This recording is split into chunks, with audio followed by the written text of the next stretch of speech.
Cash का पहाड़ देखिए, सोने और चांदी की बहार देखिए, करोड़ों रुपए की प्रॉपर्टी देखिए। दोस्तों, ये जो संपत्ति इस वक्त आप अपनी टीवी स्क्रीन पर देख रहे हैं, हमारे भारत में बहुतायत लोग अपनी पूरी जिंदगी में एक साथ नहीं देख सकते। आप देखिए, यहाँ आपको चांदी के बर्तन दिखाई देंगे, कैश के बंडल दिखाई देंगे और सोने की ज्वेलरी तो ऐसे रखी है जैसे मानो कोई आर्टिफिशियल हो, लेकिन आर्टिफिशियल नहीं है, प्योर सोना है ये। और प्रॉपर्टी की तो पूछिए मत दोस्तों, प्रॉपर्टी के दस्तावेज हैं करीब 50 करोड़ के आसपास। इतना सोना कि सोना भी देखे तो कहे सोना कितना सोना है। आप देखिए, रैपर्स के अंदर, पॉलिथीन के अंदर ज्वेलरी सोने की अलग रखी गई है, मोटे मोटे कंगन है अलग, मोटी मोटी मालाएं अलग हैं, 500 के बंडल अलग रखे गए हैं, चांदी के बर्तन अलग हैं और जो डॉक्यूमेंट्स हैं वो तो अलग ही हैं। दोस्तों, हमारे देश में सरकारी अधिकारी जब रिटायर होते हैं तो घर कैसे धन कुबेर का खजाना जैसा प्रतीत हो जाता है। ये जो वीडियोस हैं, ये जो तस्वीरें हैं, ये उसकी वानगी हैं। मतलब ये तस्वीरें इस बात का प्रमाण है दोस्तों कि चाहे सिंगल इंजन हो चाहे डबल इंजन हो, कि भ्रष्टाचार का इंजन जबरदस्त तरीके से फुल स्पीड बुलेट ट्रेन की रफ्तार पे दौड़ता है। ये तस्वीरें दोस्तों आंध्र प्रदेश की है, डबल इंजन वाले आंध्र प्रदेश की।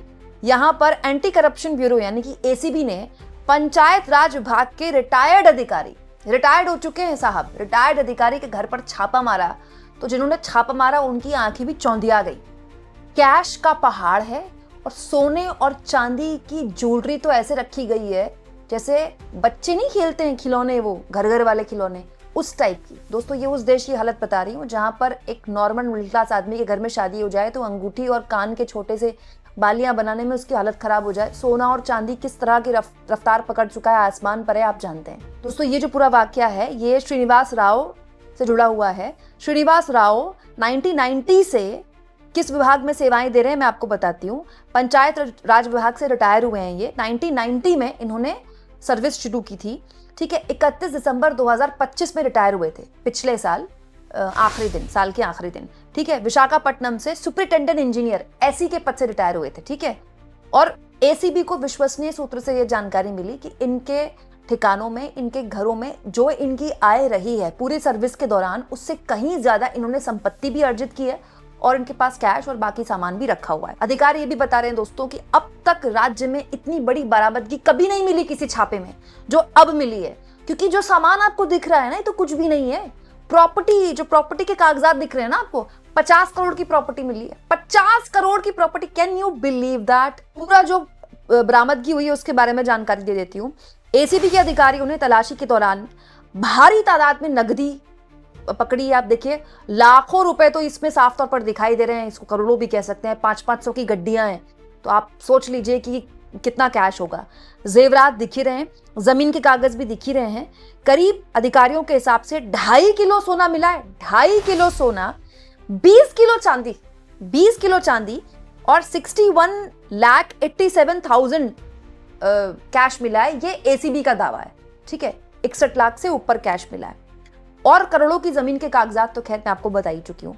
इसके अलावा कई महत्वपूर्ण दस्तावेज और संदिग्ध सामग्री भी जब्त हुई है जो फोरेंसिक जांच में भेजी गई है। वो कौन सी संदिग्ध सामग्री है ऑन रिकॉर्ड तो एसीबी ने बता दिया, अभी और भी सामग्री है तो जांच में भेजी गई है संदिग्ध। दोस्तों, रिटायर्ड अधिकारी के खिलाफ प्रिवेंशन ऑफ करप्शन एक्ट के तहत मामला दर्ज कर लिया गया है और पूरे राज्य में अब इस तरह की कार्रवाइयां और तेज की जाएंगी, एसीबी का ये कहना है। लेकिन ये जो अधिकारी हैं दोस्तों, ऐसी तो खैर बहुत बड़ा पद होता है, लेकिन आप सोचिए रिटायरमेंट के बाद इतनी संपत्ति इनसे जब्त हुई है, ठीक है, छापेमारी में।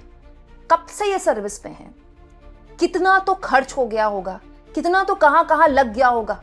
पूरी जिंदगी तो सर्विस में उन्होंने क्या क्या किया होगा, कहां, उसकी तो कोई इंतहा ही नहीं है। उसको तो कोई आप बरामद ही नहीं हुआ तो आप उसको कैसे इवेलुएट करेंगे।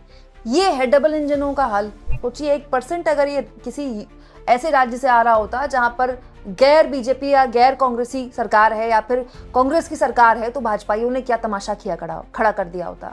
ये तो चंद्रबाबू नायडू के राज्य का हाल है।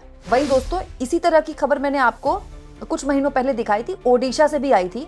ओडिशा में आपको याद होगा विजिलेंस की टीम ने एक घर में छापा मारा था, चीफ इंजीनियर के घर में। चीफ इंजीनियर कोई बहुत बड़ा पद नहीं होता। जानते हैं उसने क्या किया था? उसको ये डर जब हो गया, उसको पता चल गया चीफ इंजीनियर को कि विजिलेंस की टीम आ रही है, तो घर में इतना कैश रखा था कि वो चीफ इंजीनियर खिड़की से कैश फेंक रहा था कैश बचाने के लिए। तो खिड़की से भी जो उसने कैश फेंका है, देखिए वीडियो मैंने आपको तब भी दिखाई थी, फिर दिखा रही हूं, खिड़की से नीचे जो कैश फेंक रहा है उसका भी पहाड़ बन गया था।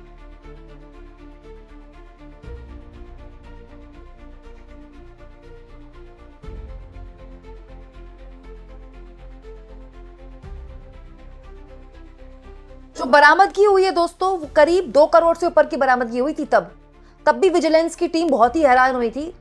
500 के नोटों का पहाड़, एक पहाड़ घर में मिला है, एक घर के नीचे से फेंका जा रहा था।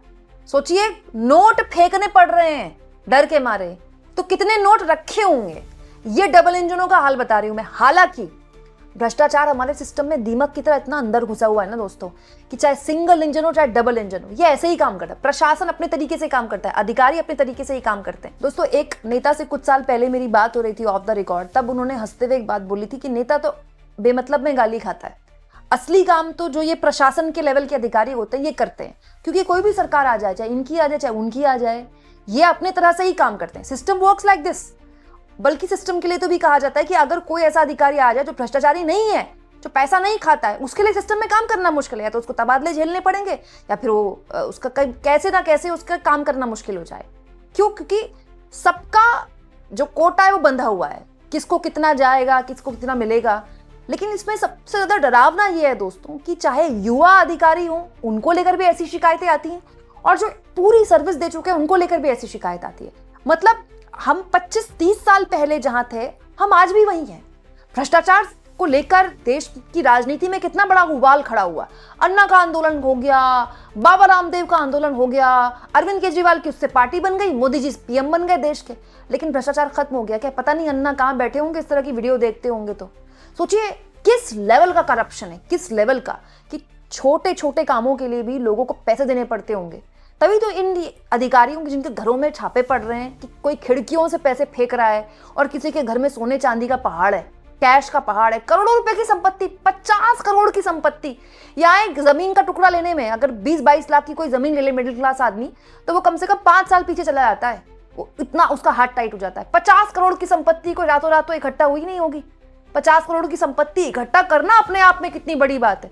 कहां कहां फैली होगी वो संपत्ति एक अधिकारी की। मैं तो ये सोच रही हूँ दोस्तों, प्रधानमंत्री मोदी जो विपक्ष के भ्रष्टाचार को देखते हैं, एक भी राज्य ऐसा नहीं है इस देश में, एक भी, जो सीना ठोक के कहे कि करप्शन पर हमने 0 टॉलरेंस कर दिया, और हमारे यहाँ कोई भी अधिकारी जिसके घर में छापे मारे गए तो किसी के घर में भी कैश नहीं मिलेगा। कोई एक राज्य आज तक मॉडल पेश नहीं कर पाया, चाहे वो गुजरात मॉडल के लीजिए, चाहे वो महाराष्ट्र मॉडल के लीजिए, चाहे वो कांग्रेस पार्टी के किसी राज्य का मॉडल कह लीजिए। क्यों? क्योंकि system works like this. System में यही होता है, यही सच्चाई है इस देश की, और ये सबसे दर्दनाक सच्चाई है इस देश की, जिसके बारे में कोई बात नहीं करता है। इस नेता ने ये बोल दिया, उस नेता ने यही बोल दिया, इसी बारे में बात होती है। जमीन पर देखिए भ्रष्टाचार की ये हालत है। ये तो वो बरामदगियां हैं जहां छापेमारी हो जाती है। सोचिए, कईयों के यहाँ तो कभी छापेमारी हुई ही नहीं। आप इस मुद्दे पर क्या सोचते हैं दोस्तों? कमेंट बॉक्स में जरूर लिखें, और जितना हो सके दोस्तों चैनल को शेयर भी करें और सब्सक्राइब भी।